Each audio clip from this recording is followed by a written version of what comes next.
Sultanpur sir. Sultanpur ಬಿಟ್ಟು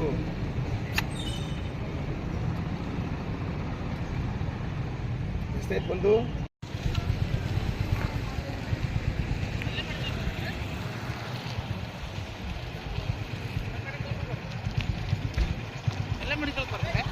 ಜಿಲ್ಲಾ ಔಷಧ ವ್ಯಾಪಾರ ಸಂಘದಿಂದ ನಾವು ಇವತ್ತು ಇಡೀ ಭಾರತ ದೇಶಾದ್ಯಂತ ನಮ್ಮ 12,40,000 ಮೆಡಿಕಲ್ ಶಾಪ್ಗಳು ಬಂದಾಗಿವೆ.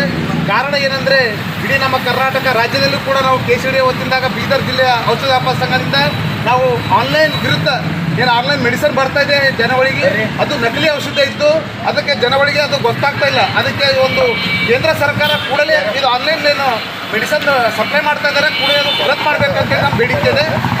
ಈಗಿನ ಬರೋ ದಿನಗಳಲ್ಲಿ ಸರ್ಕಾರ ಎಚ್ಚೆತ್ತುಕೊಂಡು ಬಂದ್ ಮಾಡಿದ್ರೆ ಉಗ್ರ ಹೋರಾಟ ನಾವು ಮಾಡ್ತೀವಿ ಅಂತ ಈ ಸಂದರ್ಭ ತಿಳಿಸ್ತೀವಿ. ಬೀದರ್ ಡಿಸ್ಟ್ರಿಕ್ಟಾಗ ಎಷ್ಟು ಮೆಡಿಕಲ್ ಇದೆ ಸರ್? ಬೀದರ್ ಜಿಲ್ಲೆಯಲ್ಲಿ ಸುಮಾರು 1,005 ಮೆಡಿಕಲ್ ಇವೆ, ಸಂಪೂರ್ಣ ಕ್ಲೋಸ್ ಇವೆ. ಅದ್ರ ಜೊತೆಯಲ್ಲಿ ನಮಗೆ ಮೆಡ್ಪ್ಲಾಸ್ ಮತ್ತು ಅಪೋಲೋದವರು ಕೂಡ ನಮ್ಮ ಜೊತೆ ಸಹಯೋಗ ಮಾಡಿ ಅವರಿಗೆ ತುಂಬ ಧನ್ಯವಾದ ಸಲ್ಲಿಸ್ತೀವಿ. ನಿಮ್ಮ ಹೆಸರು ಸರ್? ಬಸವರಾಜ್ ಪಾಟೀಲ್ ಅರುಗೇರಿ, ಜಿಲ್ಲಾಧ್ಯಕ್ಷರು, ಜಿಲ್ಲಾ ಔಷಧ ವ್ಯಾಪಾರ ಸಂಘ ಬೀದರ್. ಬಂದಾಗಲೇ ಬಂದಾಗಲೇ ಬಂದಾಗಲೇ ಬಂದಾಗಲೇ ಬೀದರ್ ಜಿಲ್ಲಾ ಔಷಧ ವ್ಯಾಪಾರ ಸಂಘಕ್ಕೆ, ಬೀದರ್ ಜಿಲ್ಲಾ ಔಷಧ ವ್ಯಾಪಾರ ಸಂಘಕ್ಕೆ